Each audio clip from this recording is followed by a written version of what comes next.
Ano po ang ginagawa nila sa ganitong nangyaring masamang sistema na paliit po ang ating farmland? Sorry po, madam ha. Na Yeah. hindi lang po sa Kawayan, sa Isabela, kundi sa I marami tend pong to mga disagree probinsya with you. na marami na pong mga subdivision na nagsilipa na. Where will the people live if you don't build subdivision? Marami po mga lugar na pwede pong pagtayuan ng subdivision. Huwag lang po i-take over yung mga farms. Kasi nga po, kuminsan yung mga farmers, dahil sila po naghihikaos, they're being taken advantage of. No. Lalo na po meron tinatawag na rice tarification. So mura po yung mga bigas na dumarating dito, they cannot compete. And then papasok po ito mga negosyante at mag-o-offer ng pera para bilhin ng kanilang mga lupain. Of course, walang choice po yung mga farmers kung hindi ibenta na lang kanilang lupa sapagkat meron na po tinatawag na rice tarification. I wrote the rice tarification kayo po ba yun? law.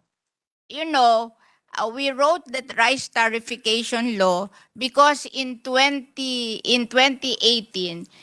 the price of rice rose to almost 50 to 60 pesos per kilo.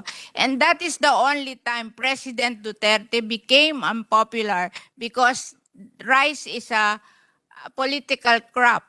When nagmamahal ang rice, nagiging unpopular ang president. And the World Bank, we signed that WTO agreement in 1995, and they gave us 25 years to be competitive, but we failed to be competitive after 25 years. And if we don't open or liberalize the importation of rice, they will bring down our credit rating. And we have plenty of loans abroad, and we have to pay higher interest for those loans, so it will be a loss to the Philippine government. So what I did when they asked me to write the rice tarification law, I gave all the money from the collection of rice tariff to the small farmers. 10 billion for the Rice Competitiveness Enhancement RC. Fund, 5 billion for mechanization, 3 billion for seeds, 1 billion for loans, 1 billion for training.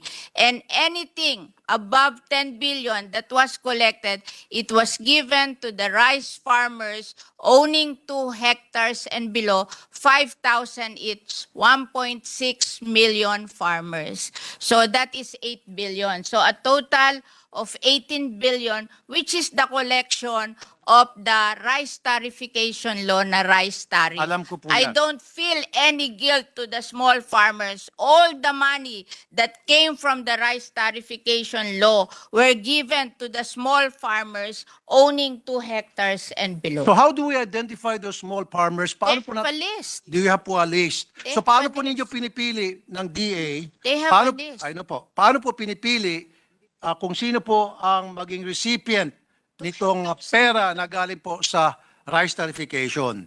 How are they being They have identified? a list of farmers owning 2 hectares and below. So, Oh, meron po, papalista ka sa kanila. They have RSGSA. RSBSA. Okay. Oo.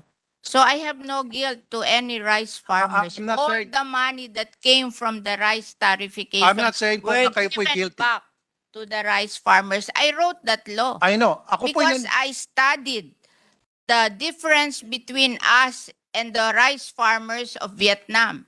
The rice farmers of Vietnam, they produce their palay at 6 pesos per kilo.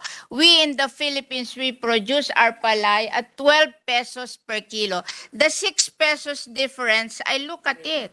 And 350 is labor. That means we're not mechanized. And 250 is the productivity of the seed. So there's something wrong with our seed. So when I wrote that Rice Competitiveness Enhancement Fund, I gave 5 billion to mechanization and 3 billion to seed distribution, and also to train them to do the same seeds with their own farm.